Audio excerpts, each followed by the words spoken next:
Target Ashwini Hindi classes में आपका स्वागत है और सभी के उज्जवल भविष्य की मैं कामना करता हूँ।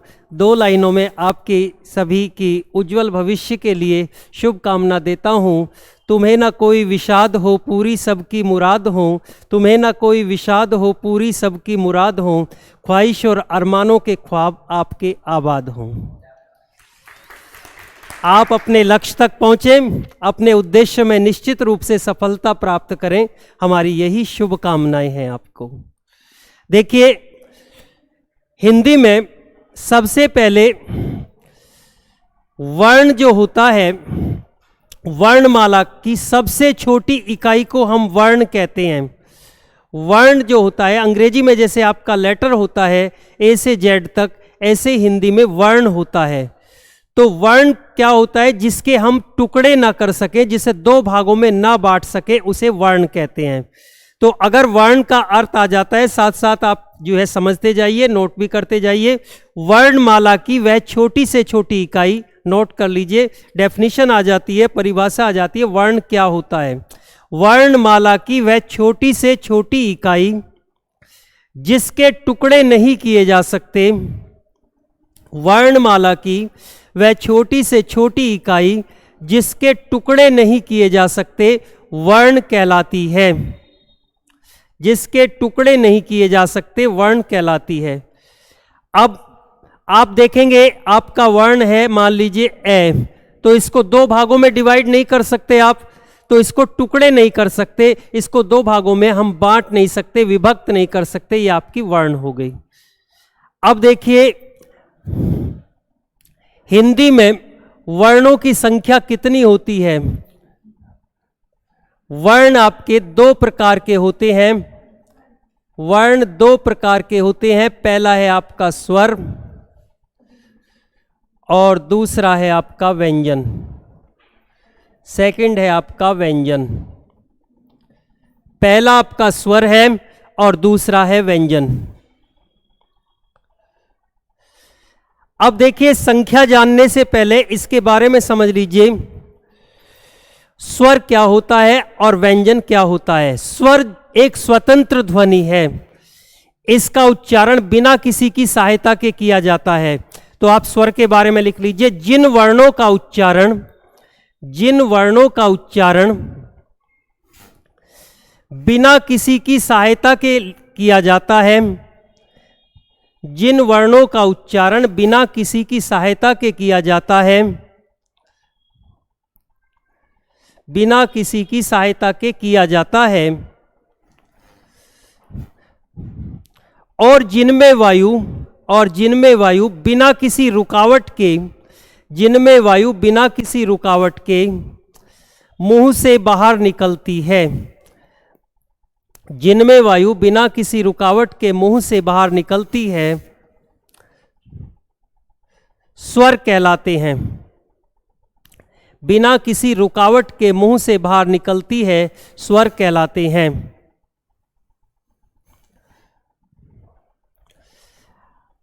अब देखिए, स्वरों की संख्या आ जाती है। स्वर कितने होते हैं? तो आप लिखेंगे स्वर 11 होते हैं। नोट कर लीजिए, स्वर 11 होते हैं। जैसे करके कौन कौन से होते हैं? स्वर 11 होते हैं। ए, आ, ई, उ, ऋ, ए, ऐ, ओ, औ। ये आपके 11 स्वर हैं।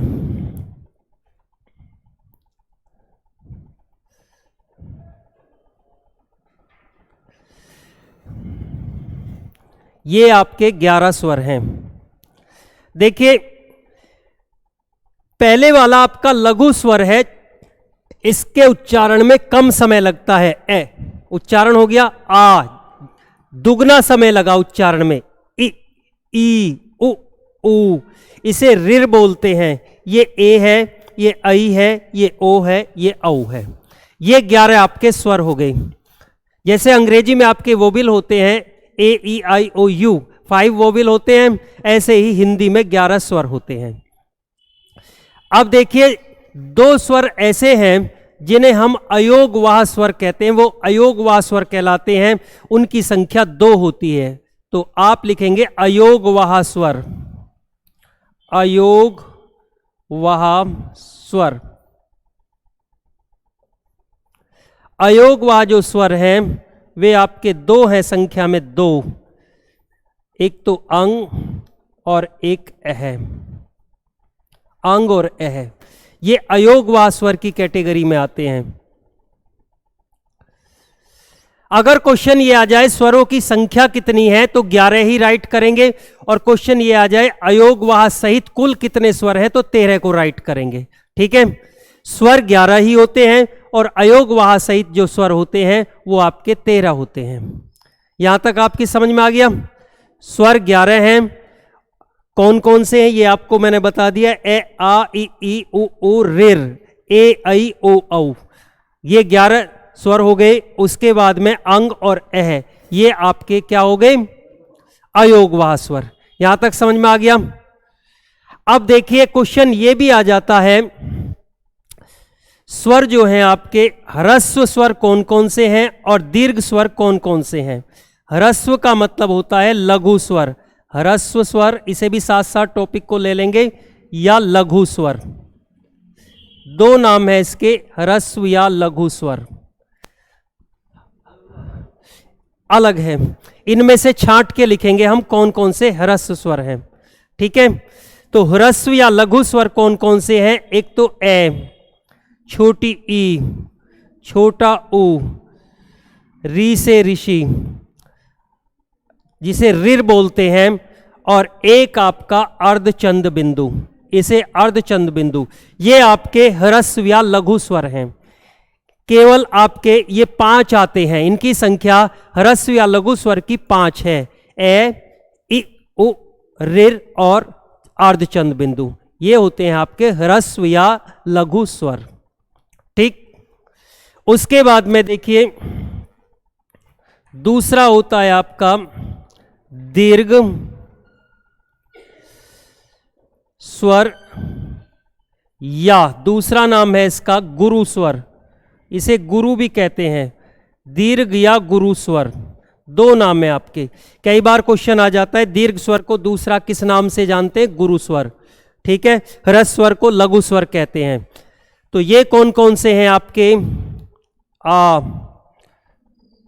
ई, उ, ए, आई, ओ, औ, अंग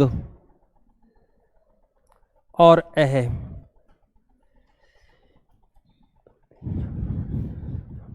ये 9 जो हैं आपके, ये आते हैं दीर्घ स्वर में या गुरु स्वर, गुरु वर्ण कह सकते हैं, दीर्घ स्वर कह सकते हैं। यहां तक समझ में आ गया सभी के?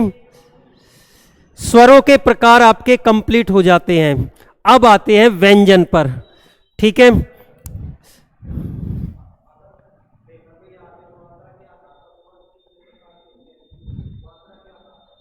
किसके आधार पर, मात्रा के आधार पर। तो मात्रा ये आपकी, ये जो नीचे वाली है ये सारी मात्रा ही हैं, इसके आधार पर आपके आ की भी मात्रा है, ई की भी मात्रा है, ऊ की भी मात्रा है। ये आपका आ इस तरीके से मात्रा में आ गया, ये बड़ी इधर आ गई आपकी, ये बड़े ऊ की मात्रा आ गई, ये आपका ए की मात्रा आ गई, ये आपकी इस तरीके से आई की मात्रा लगाने में 2 आ जाती हैं, जब लगाते हैं तो 2 आ जाती हैं। ओ की 1 मात्रा आएगी आपकी और औ की आपकी 2 मात्राएं आएंगी। और अंग और अह जो है ये आपका अनुस्वार, इसके अलग से नाम भी हैं, अंग को कहते हैं अनुस्वार और इसे कहते हैं विसर्ग, इनके अलग से भी नाम है, इसे अनुस्वार बोलते हैं, इसे विसर्ग बोलते हैं। ठीक है, तो स्वरों के आधार पर ही एक ये ध्यान रखना, स्वर पर कभी भी स्वर स्वयं ही मात्रा होती हैं, स्वर पर कभी भी मात्रा नहीं लगती। ठीक है, स्वर जो होते हैं वे स्वयं मात्रा होती हैं, स्वर पर कभी भी मात्रा नहीं लगती। मान लीजिए आप पर, आपको किसी ने जो है बता दिया कि ए है और इस पे रे लगा दीजिए, नहीं लगेगा। मात्राएं हमेशा व्यंजन पे लगेंगी, स्वर पे कभी मात्राएं नहीं लगेंगी, क्योंकि स्वर स्वयं ही मात्रा का रूप होते हैं। समझ में आ गया? तो अलग से इनका नाम हो गया, ये तो आ गया आपका अनुस्वार और ये हो गया विसर्ग। ठीक है, अब व्यंजन पे आ जाते हैं। व्यंजन किसे कहते हैं? जिन वर्णों का उच्चारण, नोट कर लीजिए आप, जिन वर्णों का उच्चारण स्वरों की सहायता से किया जाता है, जिन वर्णों का उच्चारण स्वरों की सहायता से किया जाता है, जिन वर्णों का उच्चारण स्वर की सहायता से किया जाता है, उन्हें व्यंजन कहते हैं। उन्हें व्यंजन कहते हैं। उन्हें व्यंजन कहते हैं। अंग्रेजी में कॉन्सोनेंट बोलते हैं, स्वर को वोवेल बोलते हैं। उन्हें व्यंजन कहते हैं। अब देखिए हिंदी में कितने व्यंजन होते हैं, आप लिख लीजिए। हिंदी में 33 व्यंजन होते हैं। हिंदी में 33 व्यंजन होते हैं।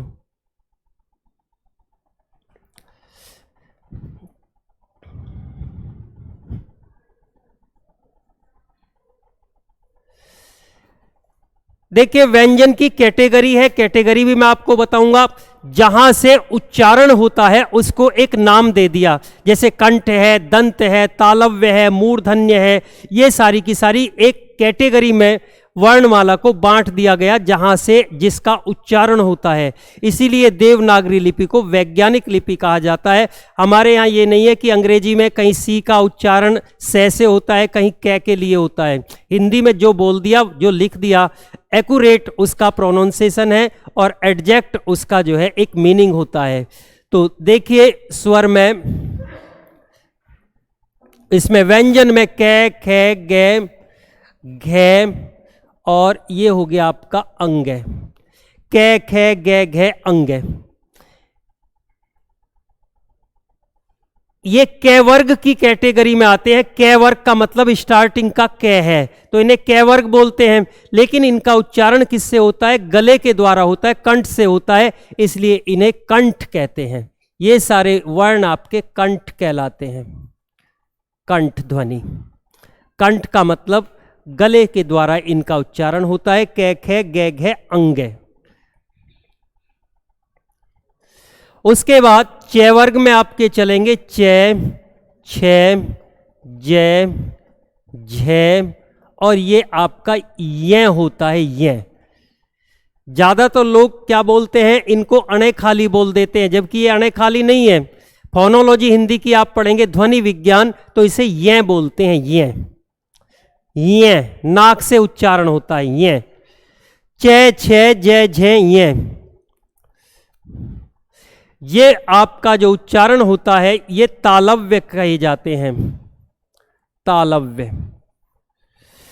तालव्य का मतलब तालवे के द्वारा इनका उच्चारण किया जाता है। ठीक, ये ध्वनि तालव्य च वर्ग की।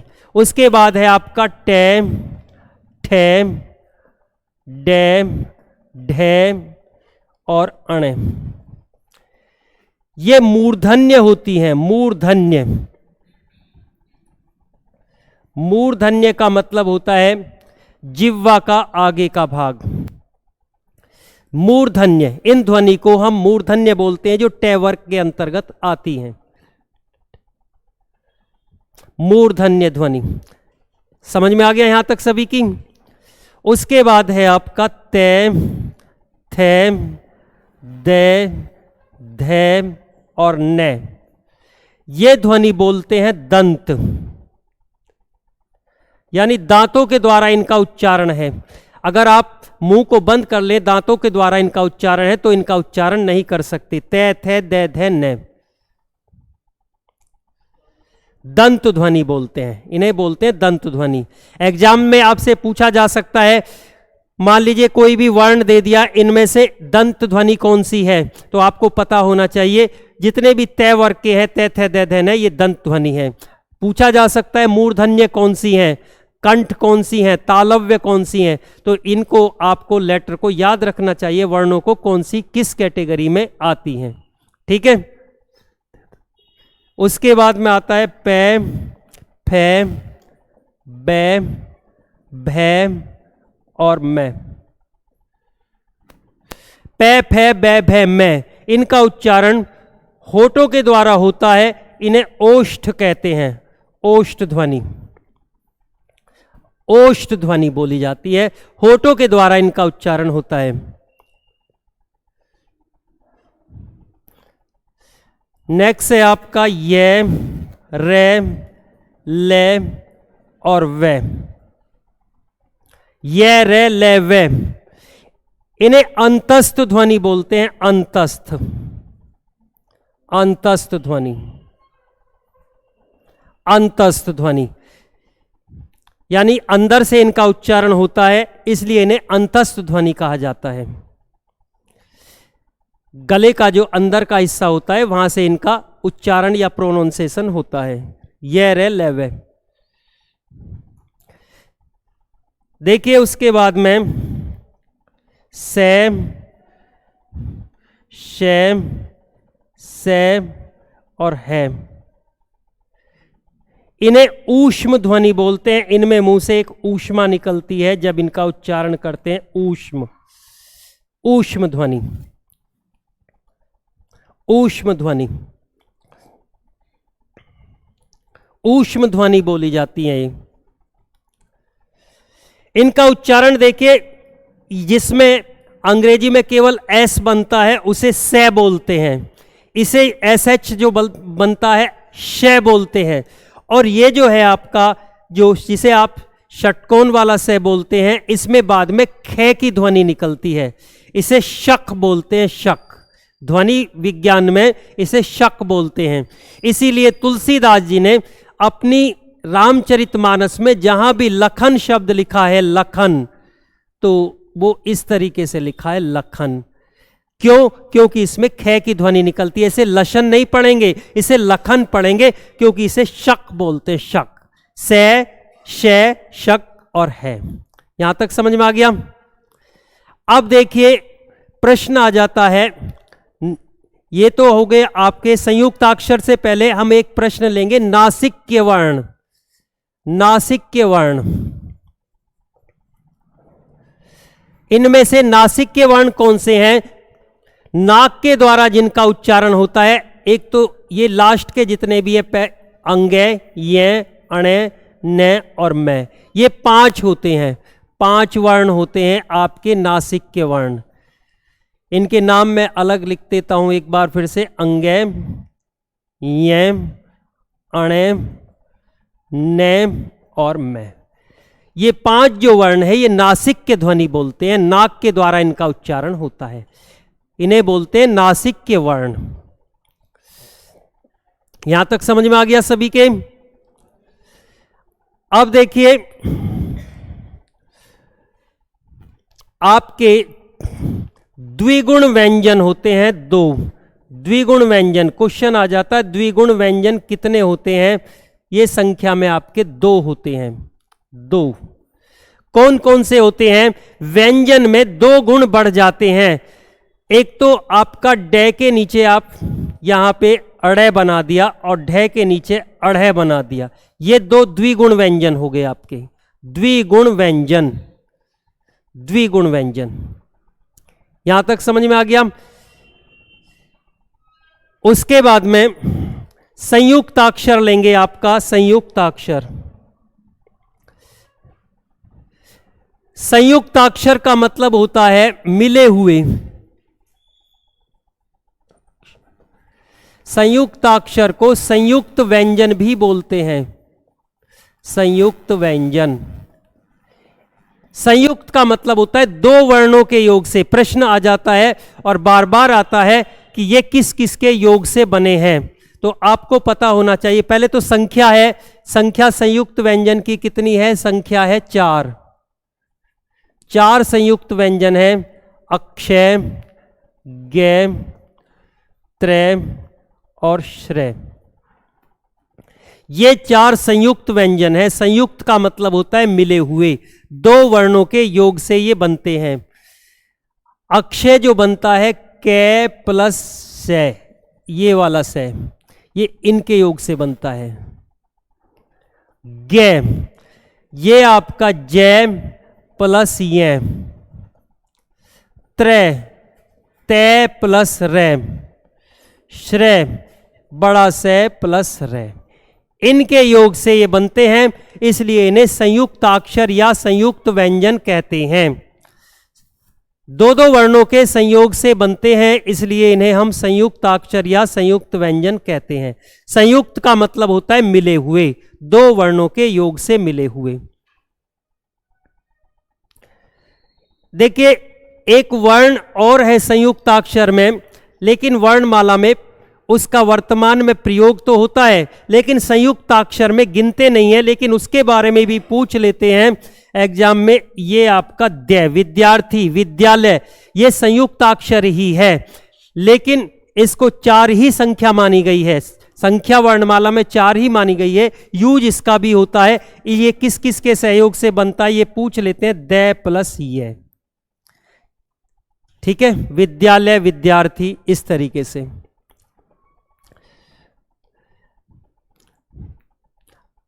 अब देखिए प्रश्न ये आता है कि हिंदी में कुल वर्ण की संख्या कितनी है। तो मैं आपको पहले कुल संख्या बताऊंगा, फिर अलग अलग। हिंदी में कुल वर्ण की संख्या है आपकी 52, 52। 52 हिंदी में कुल वर्ण है। अलग अलग लेकर के चलेंगे, अलग अलग भी आपको पता होना चाहिए। स्वर 11, अयोगवाह, अयोगवाह स्वर 2।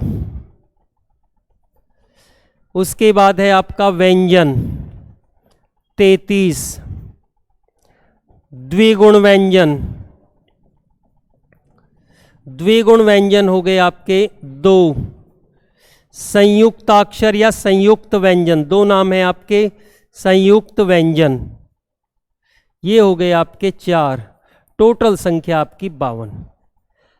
अलग अलग भी पूछ लेते हैं इनकी संख्या, और कुल वर्णों की संख्या भी पूछी जा सकती है। तो कुल वर्ण आपके 52 हो गए, 52 संख्या हो गई। ठीक है, स्वर कितने हैं, व्यंजन कितने हैं, अलग अलग बता दिया। और अलग से नासिक के भी पूछ लेते हैं। नासिक के की संख्या 5 होती है। ठीक है ना, अंगय, ये, न, मैं, यानी कि जो वर्ण के, वर्णमाला के लास्ट के, शुरू के, वो लास्ट के 5 उसमें है कैटेगरी में, वो सारे नासिक के वर्ण हैं, नाक के द्वारा उनका उच्चारण होता है। यहां तक समझ में आ गया सभी के। तो वर्ण जो होता है, वर्णमाला की छोटी से छोटी इकाई को हम वर्ण कहते हैं। स्वर कितने हैं, व्यंजन कितने हैं, 11 संख्या स्वरों की है। और अयोगवाह स्वर 2 हो गए आपके, व्यंजन 33 हो गए, द्विगुण 2 हो गए, संयुक्ताक्षर 4 हो गए, कुल वर्णों की संख्या 52 हो जाती है। यहां तक सभी के समझ में आ गया। ये आपका वर्णमाला का टॉपिक पूरा हो जाता है। इसमें से कई प्रश्न आपके बनेंगे। स्वर कितने हैं, या ह्रस्व स्वर कौन कौन से हैं, दीर्घ स्वर कौन कौन से हैं, व्यंजन की संख्या कितनी है, स्वर की कितनी है, कंठ ध्वनि कौन सी है, तालव्य कौन सी है, मूर्धन्य कौन सी है, दंत कौन सी हैं, ओष्ठ कौन सी हैं, या आपके संयुक्ताक्षर किस किस के योग से बनते हैं। कई प्रश्न इसमें से आपको मिल जाते हैं परीक्षा में। तो ये बहुत ही इंपॉर्टेंट है। आगे की व्याकरण जानने के लिए सबसे पहले इनकी जानकारी आपको नितांत आवश्यक है। इसकी जानकारी के बिना आगे आप नहीं चल सकते। यहां तक समझ में आ गया सभी के। देखिए नेक्स्ट जो वेरी इंपॉर्टेंट टॉपिक है वो है आपका अलंकार।